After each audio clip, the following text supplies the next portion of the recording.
بسم اللہ الرحمن الرحیم۔ السلام علیکم ورحمۃ اللہ وبرکاتہ۔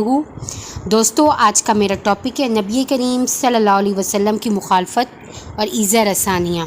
ٹاپک شروع کرنے سے پہلے میرے چینل کو سبسکرائب کر دیں۔ جب قریش نے دیکھا کہ وہ نبی کریم صلی اللہ علیہ وسلم کو کسی طور پر بھی دین پھیلانے سے روک نہیں سکے تو انہوں نے مظالم کی حد کر دی، ہر طرح کی تکلیفیں پہنچائیں، اذیتیں دی، تانے اور ٹشنوں سے آپ کا جگر چھلنی کر دیا۔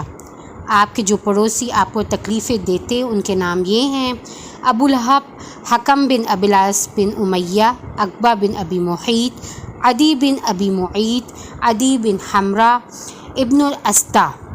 جب آپ نماز پڑھنے کھڑے ہوتے تو ان میں سے کوئی شخص بکری کی بچہ دانی اٹھا کر آپ پر پھینک دیتا، اور کبھی ہانڈی جو آپ کے گھر میں چولہے پر چڑھی ہوتی اس میں پھینک دیتا۔ آپ جواب میں صرف اتنا کرتے کہ اسے لکڑی پر اٹھا کر لاتے اور دروازے پر کھڑے ہو کر کہتے کہ اے بنو مناف، یہ کیسا پڑوس ہے، اور پھر اسے پھینک دیتے۔ ابو لہب تو پہلے ہی دن سے آپ کا دشمن تھا، اسے آپ ایک آنکھ نہ بھاتے۔ ان کے دو بیٹوں عتبہ اور عتیبہ کے نکاح میں نبی کریم صلی اللہ علیہ وسلم کی دو صاحبزادیاں حضرت رقیہ اور حضرت ام کلثوم رضی اللہ تعالی عنہ تھیں۔ ابو لہب اور اس کی بیوی نے دونوں بیٹوں سے کہہ کر آپ کی دونوں صاحبزادیوں کو طلاق دلوا دی۔ ابو لہب کی بیوی بھی آپ کی سخت دشمن تھی، وہ کانٹے دار جھاڑیاں آپ کے راستے میں بچھاتی تاکہ آپ اور آپ کے صحابہ زخمی ہو جائیں۔ جب اسے سورہ تبت یدا ابی لہب کے اترنے کا پتہ چلا تو وہ آپ کی تلاش میں نکل پڑی۔ آپ حضرت ابو بکر صدیق کے ساتھ خانہ کعبہ میں بیٹھے تھے۔ ابو لہب کی بیوی، جس کا نام اورا تھا اور جس کا لقب ام جمیل تھا، آپ کو ڈھونڈتے ہوئے وہاں پہنچ گئی۔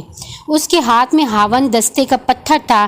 جب حضرت ابو بکر صدیق نے یہ دیکھا تو نبی کریم سے فرمایا: یا رسول اللہ، یہ بہت زبان دراز عورت ہے، اگر آپ یہاں ٹھہرے تو آپ کو اس کی بد زبانی سے تکلیف ہوگی۔ آپ نے فرمایا: وہ مجھے نہیں دیکھ سکے گی۔ چنانچہ وہ عورت نبی کریم کو نہ دیکھ سکی۔ اللہ پاک نے ان کی آنکھوں پر پردہ ڈال دیا۔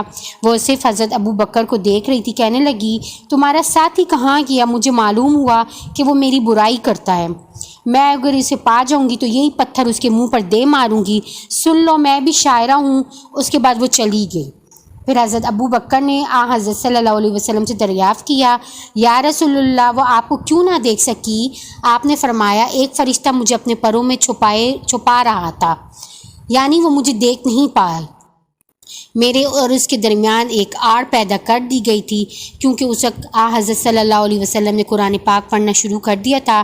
حق تعالی شانہ کا ارشاد ہے: وَإِذَا قَرَأْتَ الْقُرْآنَ جَعَلْنَا بَيْنَكَ وَبَيْنَ الَّذِينَ لَا يُؤْمِنُونَ بِالْآخِرَةِ حِجَابًا مَسْتُورًا، جس کا ترجمہ: اور جب تم قرآن پڑھا کرو تو ہم تم میں اور ان لوگوں میں جو آخرت پر ایمان نہیں رکھتے حجاب پر حجاب کر دیتے ہیں۔ ایک روز ابی بن خلف ایک بوسیدہ ہڈی لایا اور نبی کریم صلی اللہ علیہ وسلم سے کہنے لگا: اے محمد، تیرا خیال ہے کہ اللہ تعالیٰ اس قدر خستگی کے بعد بھی اس ہڈی کو زندہ کر دے گا؟ پھر اس نے ہڈی کو توڑ کر رسول اکرم صلی اللہ علیہ وسلم کے چہرے مبارک کی طرف پھونک مار کر اڑا دیا۔ آپ نے فرمایا: ہاں، میرا یہ اعتقاد ہے کہ اللہ اس سے اور تجھے بھی خستہ اور بوسیدہ ہو جانے کے بعد زندہ کر کے جہنم رسید کرے گا۔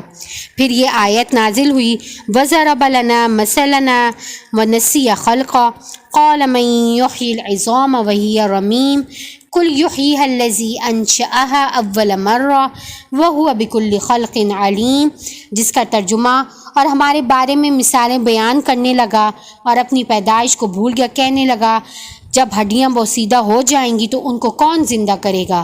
کہہ دو کہ ان کو وہ زندہ کرے گا جس نے ان کو پہلی بار پیدا کیا تھا، اور وہ سب قسم کا پیدا کرنا جانتا ہے۔ اللہم صلی علی محمد وعلی آل محمد کما صلیت علی ابراہیم وعلی آل ابراہیم انک حمید مجید۔